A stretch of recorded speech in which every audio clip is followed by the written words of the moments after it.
네, 경기 광명을의 양기대 의원입니다. 장관님, 그리고 또 우리 행안부 공무원들 코로나19 극복, 또 수해 태풍 극복을 위해서 많이 고생하시는 것에 대해서 감사하게 생각합니다. 이번에 그런 어려움들을 극복하는 과정 속에서 긴급 재난지원금을 지급했는데 세대 단위로 지급하다 보니까 개인별로 지급해야 한다는 여론이 있는 거 장관님 알고 계시죠? 예, 저희도 그 가구별로 지원하는 게 상당히 어려워서 예. 개인별 지급했으면 훨씬 편했을 것이다 이런 생각은 했습니다. 그리고 이제 요즘 저도 깜짝 놀랐는데 1인 가구가 전체 세대의 30%를 넘어서 있고 또 이혼이 급증하는 등 변화되는 이 시대상을 반영해서 세대 분리 기준을 개선해야 한다는 여론도 있는 거 알고 계십니까? 예, 예.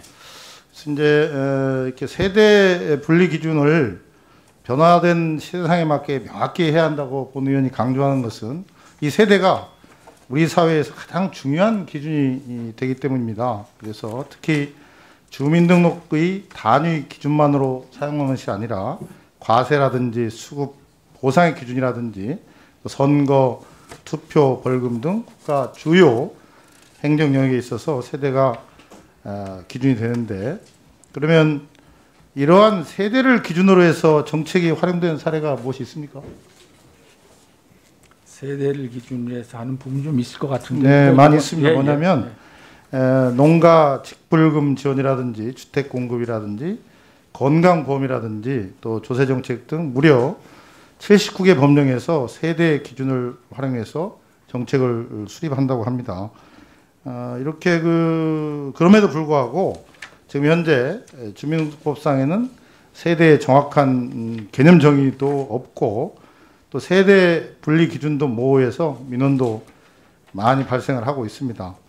지방자치단체 담당자의 자의적인 해석에 따라서 일관성 없이 세대 분리가 되고 있다는 얘기죠. 그래서 법제처도 세대 정의, 기준 등의 정책적 판단을 통해서 입법 반영의 필요성을 공고한 바가 있습니다. 그래서 행안부가 관련 용역을 했다는데 알고 계십니까? 예, 예. 네, 그 용역 결과를 저도 받아봤는데요. 뭐 나름대로 그 세대 분리에 대한 기준을 마련했더라고요. 보니까 동일 주소에 살더라도 층을 달리하거나 출입문, 부엌 등이 분리되면 세대 분리를 허용하고, 또 세대주와 함께 사는 형제 자매인 경우도 세대 분리를 가능하게 하고, 또 독립 생계를 인정할 만한 수준인 부모와 자녀도 생계 분리를 하면 좋겠다라는 그런 그 연구 결과가 있던데, 어떻게 이런 연구 결과에 대해서 장관님 생각 어떠십니까? 예, 지금 뭐 그 제도 개선에 대해서 연구 결과를 바탕으로 해서 검토하고 있습니다. 네, 그래서요. 저는 이제 아까도 말씀드렸지만 주택 공급이라든지 농가 직불금 지원, 건강보험, 조세 정책 등 무려 79개 법령의 세대의 기준을 세대의 기준이 활용되고 있기 때문에, 그래서 이 세대 분리 기준은 국민들의 삶에 매우 밀접한 사안이라고 생각합니다. 그래서 장관님 방금 말씀대로 이런 영역 결과와 변화된 시대상을 반영해서 이것을 그냥 단순히 검토가 아니라 법제화를 좀 했으면 좋겠고, 장관님께서 법제화를 적극적으로 한다면 저도 같이 동참해서 하도록 하겠습니다. 예, 잘 개선해서 법제화까지 완료되도록 이렇게 하겠습니다. 꼭 좀 그렇게 해주실 부탁드리겠습니다. 장관님, 우리나라의 여러 가지 뭐 남북 문제, 불평등, 뭐 이런 여러 가지 현안이 있는데 그 중에 하나가 저출산 고령화 문제 참 심각한 거 아시죠? 예, 예. 작년에 우리나라 출산율이 0.92요 세계 최하위 수준이라고 합니다. 뭐 이런 것들이 연관되고 또 지방 경제가 어려워지면서 지방의 인구 소멸 위험 지역이 많이 늘어나고 있다는 거 장관님 알고 계시죠? 예, 예. 2002년 올해 기준으로 우리나라 인구 소멸 위험 지역이 전국 지자체 228개 중에서 무려 105개로 46%가 넘는 걸로 나왔습니다. 더군다나 2018년에 비해서 무려 16곳이 증가했는데, 이거 보고 받으셨죠? 예. 근데 이렇게 2018년에 비해서 16곳이나 늘어났는데 그 그 이유가 뭡니까요? 그 지역에 이제 젊은 사람들이 좀 빠져나가는 거 아니겠습니까?